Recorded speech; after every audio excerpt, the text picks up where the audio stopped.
നമസ്കാരം. എപ്പോഴെങ്കിലും ചിന്തിച്ചിട്ടുണ്ടോ എങ്ങനെയാണ് ഒരേ രാജ്യത്ത് ലോകത്തിലെ ഏറ്റവും ഉയരമുള്ള പർവ്വതങ്ങളും നല്ല ഫലഭൂയിഷ്ഠമായ സമതലങ്ങളും പിന്നെ വരണ്ടുണങ്ങിയ മരുഭൂമികളും ഒരുമിച്ച് കാണാൻ കഴിയുന്നതെന്ന്?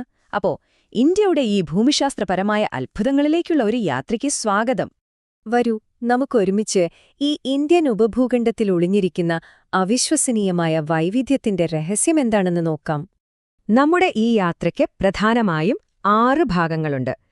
ഇന്ത്യയുടെ ഭൂപ്രകൃതിയുടെ ഓരോ ഭാഗത്തിനും ഓരോ കഥയാണ് പറയാനുള്ളത്. നമുക്ക് ഏറ്റവും മുകളിൽ നിന്ന്, അതായത് വടക്ക് നിന്ന് തന്നെ തുടങ്ങാം. നമ്മുടെ യാത്ര തുടങ്ങുന്നത് തന്നെ വടക്ക് ഒരു വലിയ മതിലുപോലെ നിലകൊള്ളുന്ന ഗാംഭീര്യമുള്ള ഹിമാലയൻ പർവ്വതനിരകളിൽ നിന്നാണ്. ലോകത്തിലെ മറ്റ് പല പുരാതന പർവ്വതങ്ങളെയും പോലെ തേയ്മാനം വന്നവയല്ല ഹിമാലയം. അല്ല, ഇവ ഇപ്പോഴും വളർന്നുകൊണ്ടിരിക്കുന്ന ഊർജ്ജസ്വരരായ യുവനിരകളാണ്. ഒരു മാപ്പിൽ കാണുന്ന വരകൾ വെറും അടയാളങ്ങൾ മാത്രമല്ല.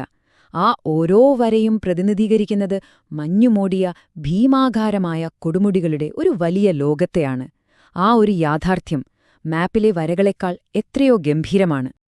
നമ്മൾ ഹിമാലയം എന്ന് പറയുമ്പോൾ അതൊരൊറ്റ മലനിരയാണെന്ന് വിചാരിക്കരുത്. അല്ല, പടിഞ്ഞാറ് നിന്ന് കിഴക്കോട്ടു പോകുന്ന 3 വ്യത്യസ്ത സമാന്തര നിരകളാണ് ശരിക്കും ഹിമാലയം. അതുകൊണ്ടുതന്നെ ഹിമാലയം വെറുമൊരു പർവ്വതനിര മാത്രമല്ല, അത് ഇന്ത്യയുടെ കാലാവസ്ഥയെ നിയന്ത്രിക്കുന്ന ഒരു ഭീമൻ എയർ കണ്ടീഷണറാണെന്ന് പറയാം. പോരാത്തതിന് കോടിക്കണക്കിന് ജനങ്ങളുടെ ജീവനാഡിയായ വലിയ നദികൾക്ക് ജന്മം നൽകുന്നതും ഇതേ ഹിമാലയം തന്നെയാണ്. ഓക്കെ, അപ്പൊ നമുക്ക് പർവ്വതങ്ങളിൽ നിന്ന് താഴേക്കിറങ്ങാം. ഹിമാലയൻ നദികളൊരുക്കിയ അഫലഭൂയിഷ്ഠമായ ഉത്തരമഹാസമതലങ്ങളിലേക്ക് ഒരു യാത്ര പോകാം. ലക്ഷക്കണക്കിന് വർഷങ്ങളായി ഹിമാലയത്തിൽ നിന്ന് നദികൾ ഒഴുക്കിക്കൊണ്ടുവന്ന നല്ല ഒന്നാന്തരം മണ്ണുകൊണ്ടാണ് ഈ സമതലങ്ങൾ രൂപപ്പെട്ടിരിക്കുന്നത്. അതുകൊണ്ടാണ് ഇവിടം ഇത്രയധികം വളക്കൂറുള്ളതായത്. നമ്മൾ പർവ്വതങ്ങളിൽ നിന്ന് അകന്നുപോകുന്തോറും ഈ സമതലത്തിന്റെ സ്വഭാവം മാറുന്നത് കാണാൻ രസമാണ്. ആദ്യം മലയുടെ തൊട്ടു താഴെ പാറക്കല്ലുകൾ നിറഞ്ഞ ഭബർ മേഖല, പിന്നെ നനഞ്ഞ ചതുപ്പുപോലെയുള്ള തെറൈ, അതുകഴിഞ്ഞ് പഴയ എക്കൽമണ്ണ് നിറഞ്ഞ ബങ്കർ, അവസാനം നദികൾ ഇപ്പോഴും പുതിയ മണ്ണ് നിക്ഷേപിക്കുന്ന ഖാദർ തീരങ്ങളും. ഇത്രയും ഫലഭൂയിഷ്ഠമായതുകൊണ്ട് തന്നെ ഈ പ്രദേശത്തെ ഇന്ത്യയുടെ കാർഷിക ഹൃദയഭൂമി എന്നു വിളിക്കുന്നതിൽ ഒരത്ഭുതവുമില്ല, അല്ലേ? കാരണം മണ്ണ് ജീവൻ നൽകുന്നു. ആ ജീവൻ ദശലക്ഷക്കണക്കിന് ആളുകളെ ഇവിടേക്ക് ആകർഷിക്കുന്നു. ഇനി നമ്മുടെ യാത്ര തെക്കോട്ടാണ്, ഉപഭൂഖണ്ഡത്തിലെ വളരെ പുരാതനവും സ്ഥിരതയുള്ളതുമായ ഒരു ഭാഗത്തേക്ക്. ഇവിടെയാണ് ഇന്ത്യയുടെ 2 വ്യത്യസ്ത മുഖങ്ങൾ നമുക്ക് ശരിക്കും കാണാൻ കഴിയുന്നത്. ഒരു വശത്ത് ഇപ്പോഴും രൂപപ്പെട്ടുകൊണ്ടിരിക്കുന്ന ചെറുപ്പക്കാരനായ ഹിമാലയം, മറുവശത്ത് കോടിക്കണക്കിന് വർഷങ്ങളായി ഉറച്ചുനിൽക്കുന്ന ഇന്ത്യയുടെ പുരാതന ശിലാഹൃദയം. ഈ വിശാലമായ ഒരു മേശ പോലെ പരന്നുകിടക്കുന്ന ഭൂപ്രദേശം കണ്ടില്ലേ? ഇത് വളരെ പഴക്കം ചെന്ന ക്രിസ്റ്റലൈൻ, ആഗ്നേയ, പിന്നെ കായാന്തരിത ശിലകൾ കൊണ്ടാണ് ഉണ്ടാക്കിയിരിക്കുന്നത്.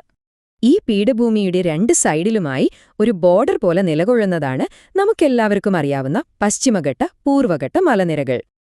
അപ്പോ നമ്മുടെ യാത്രയുടെ അവസാന ഘട്ടത്തിലേക്ക് കടക്കുകയാണ്, ഉപഭൂഖണ്ഡത്തിന്റെ അറ്റങ്ങളിലേക്ക്. ഇവിടെയാണ് ഏറ്റവും വലിയ വൈരുദ്ധ്യങ്ങൾ നമ്മൾ കാണാൻ പോകുന്നത്. ഒന്ന് നോക്കൂ, ഈ വൈവിധ്യം ശരിക്കും അതിശയമാണ്. ഒരു വശത്ത് പടിഞ്ഞാറ് ചുട്ടുപൊള്ളുന്ന മണൽ നിറഞ്ഞ ഥാർ മരുഭൂമി. അതേസമയം മറുവശത്ത് നോക്കിയാലോ, തുറമുഖങ്ങളും ഡെൽറ്റകളും കായലുകളുമൊക്കെയുള്ള നല്ല പച്ചപ്പുള്ള ഫലഭൂയിഷ്ഠമായ തീരസമതലങ്ങൾ. അപ്പോ ഒരു ചോദ്യം വരും, അല്ലേ? ഇത്രയധികം വ്യത്യസ്തമായ ഒന്നിനോടൊരു സാമ്യവുമില്ലാത്ത ഈ സ്ഥലങ്ങളെല്ലാം എങ്ങനെയാണ് ഒരുമിച്ച് പ്രവർത്തിക്കുന്നത്? അതിന്റെ ഉത്തരം ഒന്നേയുള്ളൂ: ഈ ഉപഭൂഖണ്ഡത്തെ മുഴുവൻ ഒന്നാക്കുന്ന ഒരൊറ്റ അതിശക്തമായ കാലാവസ്ഥാ പ്രതിഭാസം. ഇതിനെ നമുക്ക് ലളിതമായി ഇങ്ങനെ പറയാം: ഇന്ത്യയുടെ ഈ സവിശേഷമായ ഭൂപ്രകൃതിയാണ് മൺസൂൺ എന്ന ഭീമൻ എഞ്ചിനെ ഓടിക്കുന്നത്. ഹിമാലയം മൺസൂൺ കാറ്റിനെ തടഞ്ഞു നിർത്തി മഴ പെയ്യ്ക്കുന്നു. അതേസമയം പീഠഭൂമിയിലെ ചൂട് ആ കാറ്റിനെ ഇങ്ങോട്ട് വലിച്ചെടുപ്പിക്കുന്നു. ഇവയെല്ലാം ഒരുമിച്ച് പ്രവർത്തിക്കുമ്പോഴാണ് ഈ കാലാവസ്ഥാത്ഭുതം സംഭവിക്കുന്നത്. അപ്പോൾ നമ്മൾ മനസ്സിലാക്കേണ്ട പ്രധാന കാര്യം ഇതാണ്: ഇന്ത്യയുടെ ഭൗതിക ഭൂപ്രകൃതി വെറുമൊരു പശ്ചാത്തലമല്ല, അത് കാലാവസ്ഥയെയും 100 കോടിയിലധികം വരുന്ന ജനങ്ങളുടെ ജീവിതത്തെയും നേരിട്ട് രൂപപ്പെടുത്തുന്ന ഒരു സജീവ ശക്തിയാണ്. അതുകൊണ്ടുതന്നെ ഇന്ത്യയെ സംബന്ധിച്ചിടത്തോളം ഭൂമിശാസ്ത്രമെന്നത് വെറുമൊരു കാഴ്ചയല്ല, ഒരുപക്ഷേ അത് വിധി തന്നെയാണ്.